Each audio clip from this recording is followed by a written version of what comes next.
This is the fight of the century. Grade 5 versus Grade 6. We start off with Grade 5. Genesis versus Aaron Serrano. Genesis trying to catch up from Aaron. What's the score? 0-0. Now it's 1-0. Aaron gets the first.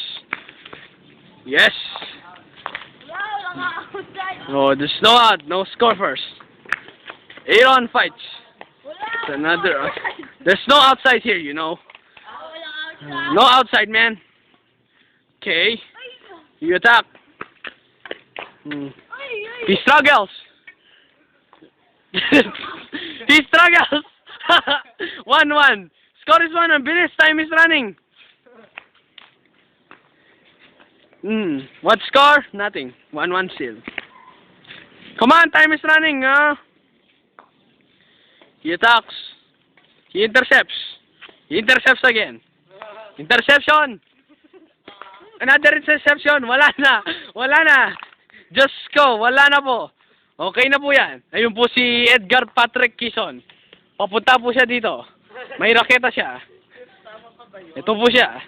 Yan po siya. Pagkikita ko siya sa YouTube, pagkikita ko siya kay Matt at kay Glenn. Miss na daw siya.